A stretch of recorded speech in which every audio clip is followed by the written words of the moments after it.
Oh, coming up to the stage next, and I hope I'm not looking at the notes, but ladies and gentlemen, this is my buddy. This is my friend. I don't even need to look at no notes. Guess what? I'm from Mobile, Alabama, and I know a lot of people say that, but I really am. And so is Saucony Prince. He's a big deal in Mobile. Dr. Saucony Prince, I call him the doctor because he is a doctor by many rights. Dr. Saucony Prince says that he will help introduce you to yourself.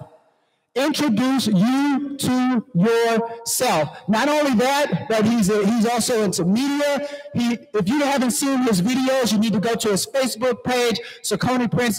Does anybody know another Saucony Prince? Another person by the name of Saucony? He's the only one. He's a one of a kind. And with that being said, let me bring my one of a kind friend, Mr. Saucony Prince, to the stage. Nothing can stop me. I'm all the way up. All the way up. I'm all the way up. I'm all the way up. Nothing can stop me. I'm all the way up. No. All right. Listen, I want y'all to give it up for Frankie Beverly from Macy's. I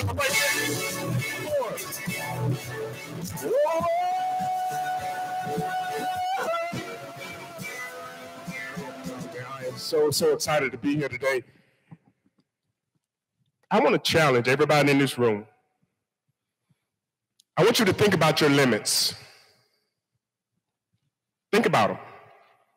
Financial limits, emotional limits, relationship limits. I want you to think about those limits. Okay, are you thinking about them? If you all say something, say yes. Okay, all right. Now, what I want you to do, once you've identified and found those limits, I want you to tell them goodbye. Because what I want you to do is I want you to pass your limits. So many of us put ourselves in positions to where we can only do so much. And the problem with that is that there's more in us than what we're actually putting out into the world. Most of the times our limits are based on the story that we've been telling ourselves, or someone else has told us about our childhood and the things that we've gone through. But if you truly understand your capability, if you truly knew your capacity, you will see the responsibility that comes along with that. I posted a couple of weeks ago, the bravest thing you can do is to heal from your hurt. I'm going to say that again for those that are taking notes, and you may want to write that down because it's true. The bravest thing you can do is heal from your hurt. Because your hurts put limits on you. You only go so far, and I can't go past that because it hurts. Muhammad Ali said that he didn't start counting until it started hurting. So I don't care how many push-ups he was doing, how many pull-ups he was doing, or how many miles he was running. He didn't start counting until it was hurting. He found his limits, and he told them goodbye. He went past his limits. Some of you in this room have yet to fully experience what life looks like with no limits. And I understand. Believe me, I've had my own challenges in my own life. I've limited myself in so many areas. But what I realized too is that I could go past them. I realized that they were holding me back. I realized the life I was living was not one that was the best possible version of myself.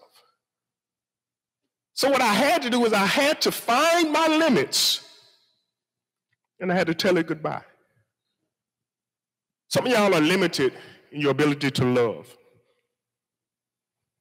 You're limited in your ability because you were hurt.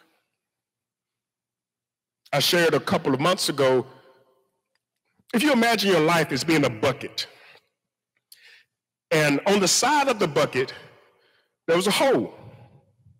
Now, I don't care how big or how tall the bucket is, no matter what you pour in the bucket, it can only fill up to that hole, because once it gets to that hole, guess what? It pours out. Now, some of us, we have holes at the bottom of our life. Some of us have holes in the middle. Some of us even have holes close to the top. And we have different buckets, emotional buckets, financial buckets.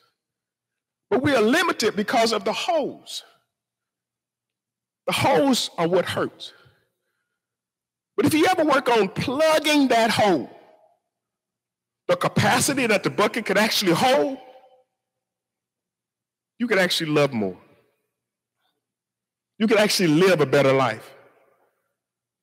And the thing of it is that if you're doing it for somebody else, if you're doing it to satisfy somebody else, to make somebody else happy, when they've turned their back, when they've moved out of state, when they've passed on, you're going to go right back to the same lifestyle.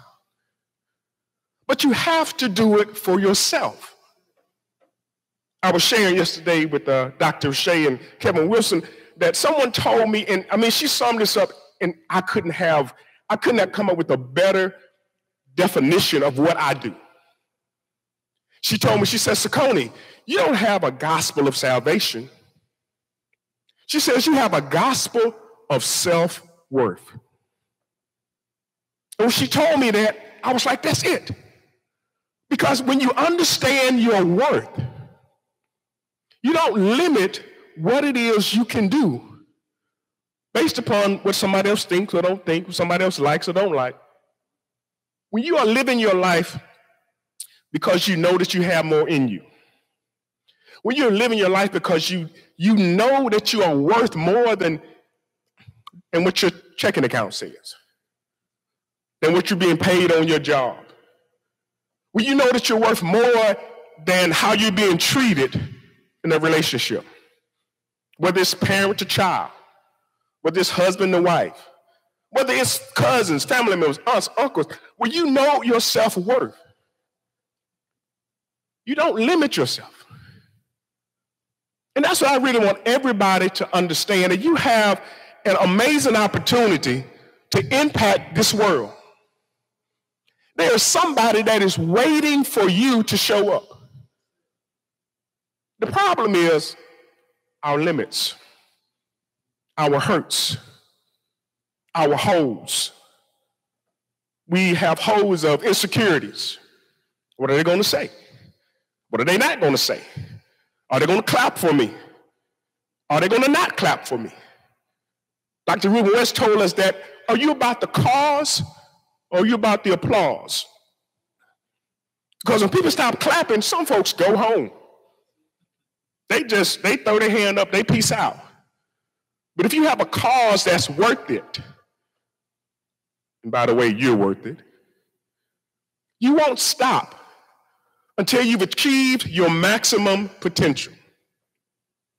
So I want you to, I really, if there's anything that I can say I am passionate about,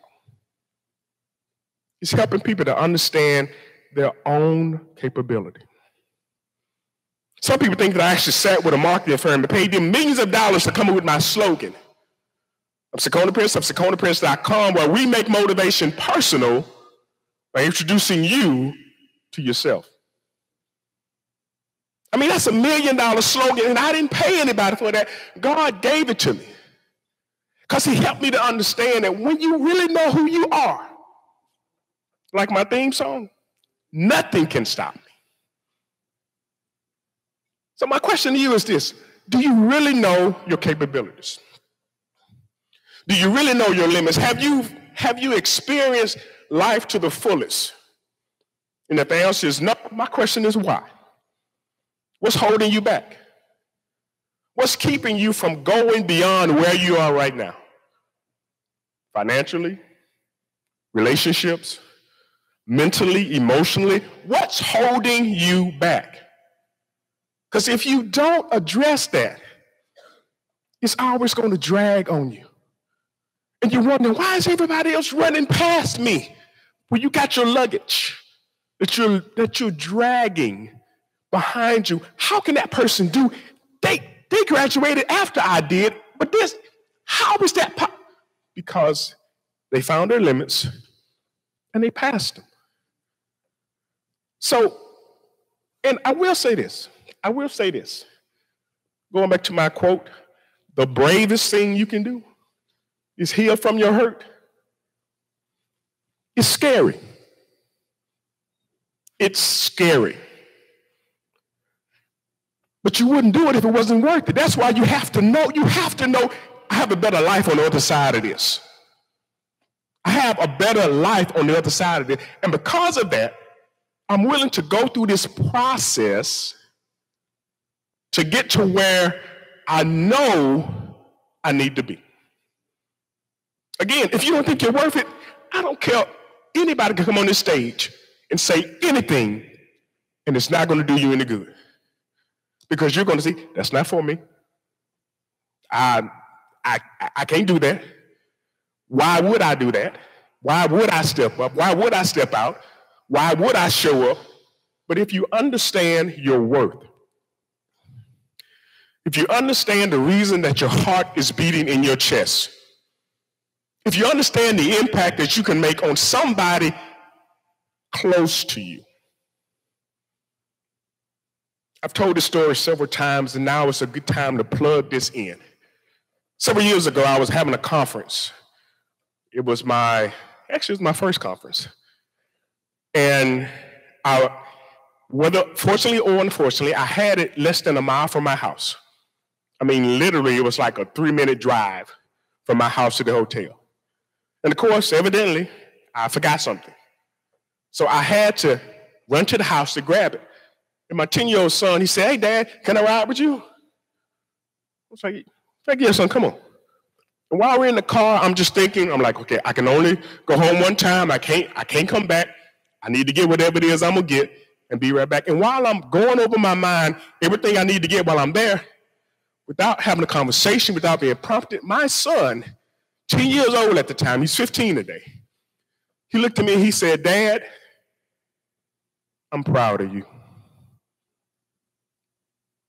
Now, although I was driving like a madman, trying to get there and get back, I stopped, not driving, but on the inside. I stopped because I realized he's watching me. There's somebody that's close to you that knows the hell that you're going through, and they are watching you.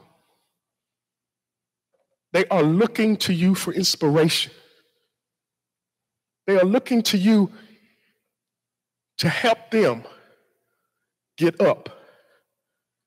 Because they say, if she can do it, God knows I can. If he can keep going, I can. So when you consider where you are right now versus where you want to be, just know for a fact that you can get there. It's altogether possible. The question is, are you willing to go through the process? But even before you go through the process, you have to answer the question, am I worth it? I'm not talking about it. Am I worth it? Am I worth being on a stage?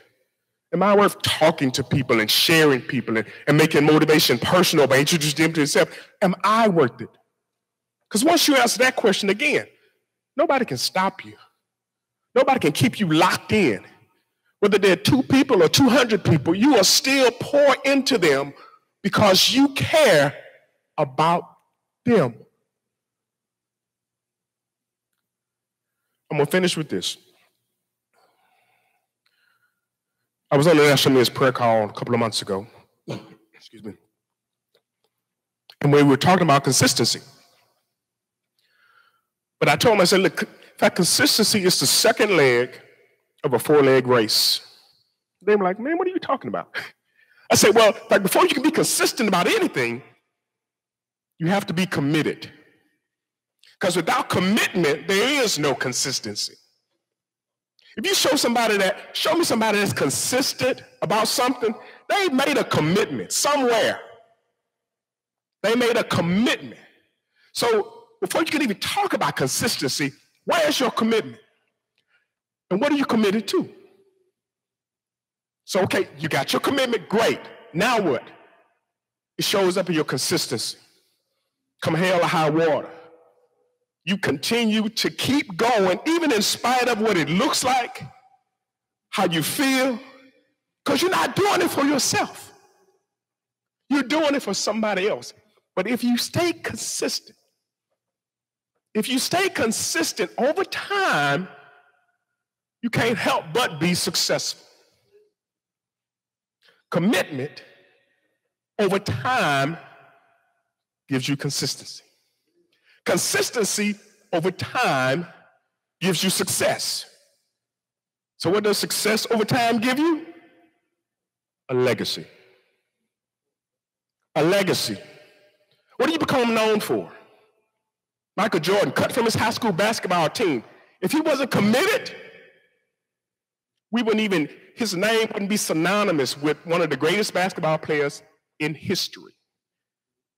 He was committed. That commitment led to his consistency, working on his craft, even when people didn't know his name, even when he didn't have shoes named after him. And then he became successful. And that success left a legacy. So my question to you is this. When you look at your life, what do you want to be known for? What do you want people to think of when your name is mentioned? What do you want the impact of your life to have? Because that's going to be the fuel that actually drives your commitment, that drives your consistency, that gives you that level of success that leaves a legacy. And once you've done that, you have left a trail for others to follow. You've left an example for people to say, I can't give up. I saw what she did. I saw how she did. I can't quit. I can't stop. Because I saw him. In spite of the fact that he wasn't feeling well, he still got up. He still went.